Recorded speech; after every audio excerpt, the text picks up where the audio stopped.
Shalom, salam sejahtera, salam kasih di dalam nama Tuhan kita Yesus Kristus. Kita bersyukur atas anugerah kebaikan berkat Tuhan. Sekali lagi memberikan kepada kita kesempatan untuk terus belajar dan mendengar akan firman Tuhan. Mari kita masing-masing mempersiapkan hati kita, pikiran kita untuk belajar dan dibentuk melalui firman Tuhan. Hari ini kita belajar firman Tuhan yang diambil di dalam 1 Korintus 7 ayat 17 sehingga 40.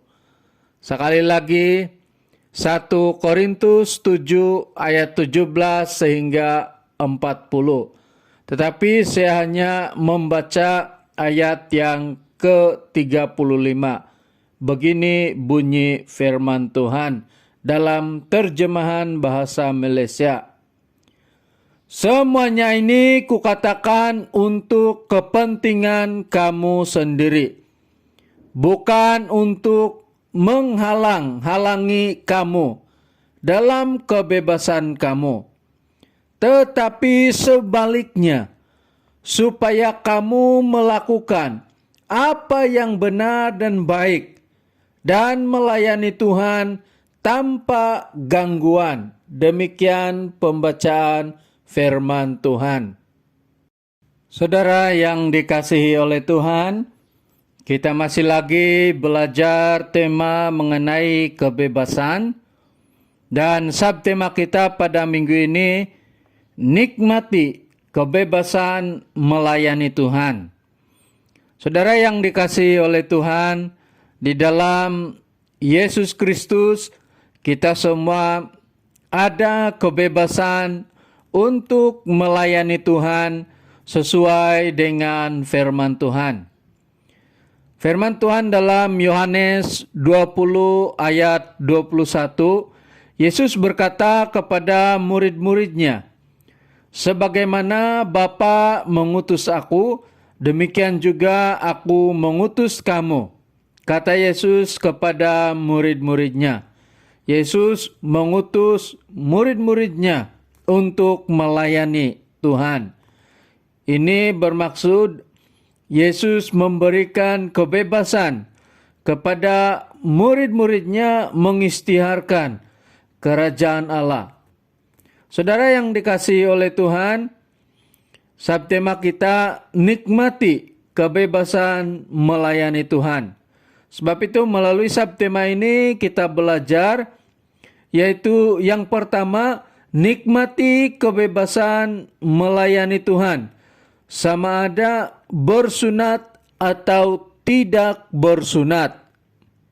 Dalam ayat yang ke-18 sehingga 19, firman Tuhan berkata bahwa bersunat atau tidak bersunat bukan perkara yang terpenting. Sebab yang penting adalah mentaati perintah Tuhan. Di dalam Yesus kita semua sebenarnya sudah disunat.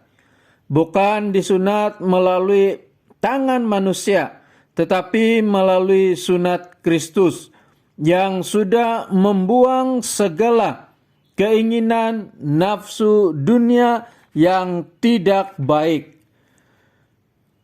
Kolose 2 ayat yang ke-11. Melalui sunat Kristus ini kita semua dapat menikmati kebebasan untuk melayani Tuhan.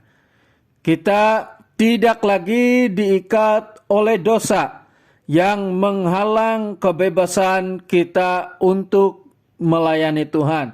Tetapi kita ada kemerdekaan dari dosa sehingga kita bebas untuk melayani Tuhan.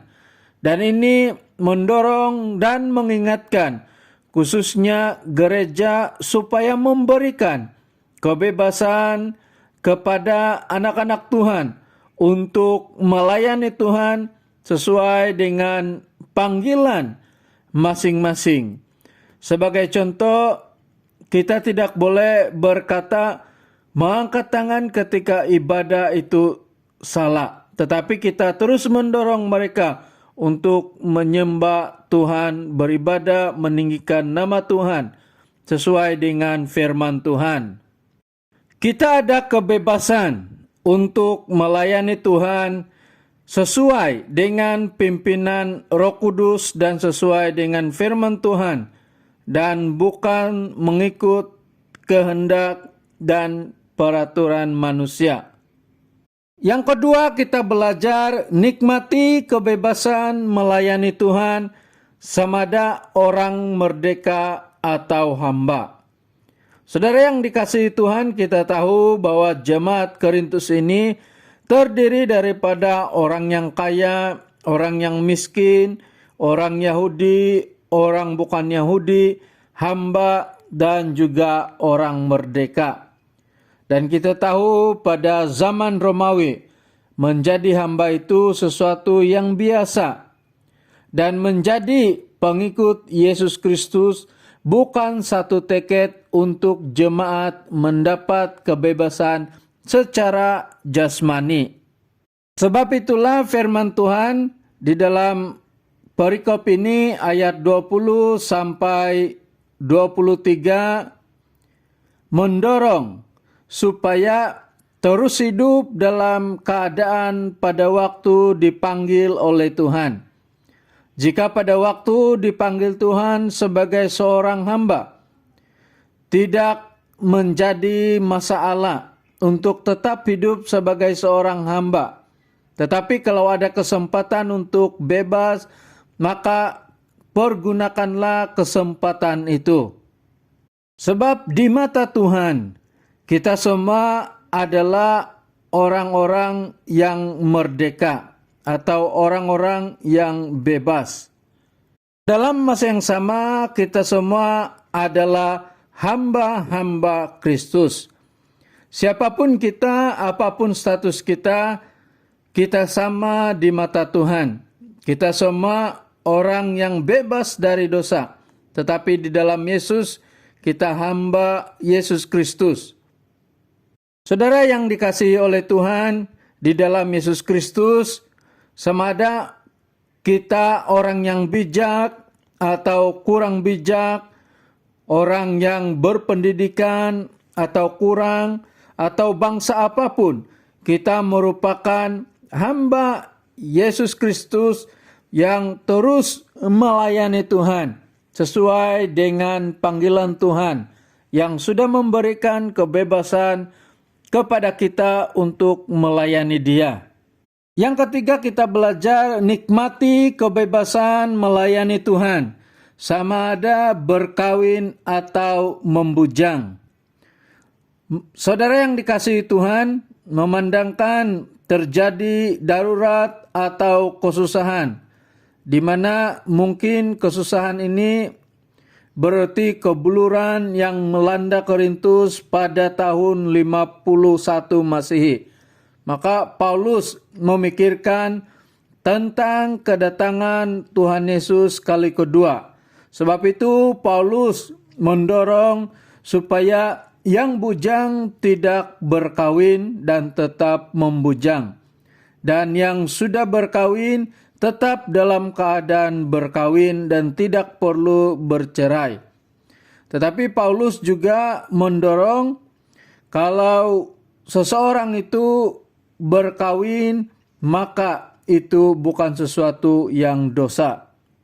Paulus menyatakan seperti ini bukan bermaksud melarang seseorang untuk berkawin, tetapi supaya dalam keadaan yang banyak kesusahan itu tidak terganggu dengan tuntutan perkawinan di Korintus. Maksudnya supaya sungguh-sungguh dapat melayani Tuhan, sungguh-sungguh ada kebebasan untuk melayani Tuhan. Saudara yang dikasihi oleh Tuhan, kita ada kebebasan untuk melayani Tuhan. Sama ada yang bujang atau yang sudah berkawin, Apa yang penting adalah teruskan pelayanan kita di dalam Yesus Kristus dan jangan sampai sebagai suami istri atau di dalam keluarga saling menghalangi melayani Tuhan. Tetapi biarlah saling mendorong untuk terus melayani Tuhan. Dalam firman Tuhan ini juga dinyatakan bahwa yang sudah beristri seolah-olah tidak beristri. Yang menangis seolah-olah tidak menangis. Yang gembira seolah-olah tidak gembira. Maksudnya di sini adalah keutamaan, komitmen, dan hati hanya untuk terus melayani Tuhan. Saudara yang dikasihi oleh Tuhan, marilah kita nikmati kebebasan untuk melayani Tuhan. Tetapi bukan untuk kemegahan, bukan untuk kehormatan kita, tetapi biarlah melalui kebebasan kita melayani, nama Tuhan akan terus ditinggikan.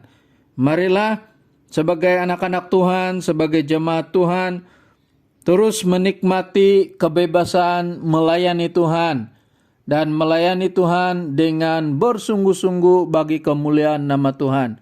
Tuhan memberkati. Mari kita berdoa untuk firman Tuhan yang sudah kita pelajari. Bapa di surga, kami mengucap syukur atas firman-Mu. Kami bersyukur karena kami tahu di dalam Yesus Kristus yang mati dan menebus kami dari dosa, kami boleh menikmati kebebasan untuk melayani Engkau. Sebab itu Tuhan, biarlah kebebasan yang kami nikmati ini menjadikan nama Tuhan akan terus dimuliakan, ditinggikan melalui pelayanan kami. Terima kasih Tuhan, berkati firman-Mu supaya menjadi kekuatan bagi setiap kami yang mendengar. Bapa di sorga, kami juga berdoa untuk jemaat Tuhan dimanapun berada. Kami percaya bahwa Tuhan sentiasa menyertai, memberkati, dan tidak pernah meninggalkan mereka. Yang kekurangan kami tahu Tuhan mencukupkan. Yang ada pergumulan kami tahu Tuhan memberkati dan memberikan jalan keluar. Tuhan juga memberkati anak-anak kami, pendidikan anak-anak kami, kehidupan, pekerjaan kami setiap hari. Bapa di surga, kami juga berdoa bagi jemaat Tuhan yang sakit, apapun masalah kesehatan, termasuk yang dijangkiti COVID. Kami percaya Engkau harapan kami memberikan kesembuhan. Bapa di surga, kami juga berdoa supaya Engkau kiranya terus memberkati pelayanan di dalam gereja kami. Engkau juga terus memberkati para pemimpin di dalam gereja kami, ekonomi gereja kami. Terima kasih Tuhan, Engkau juga kiranya akan terus campur tangan memberkati negara kami. Terima kasih Tuhan.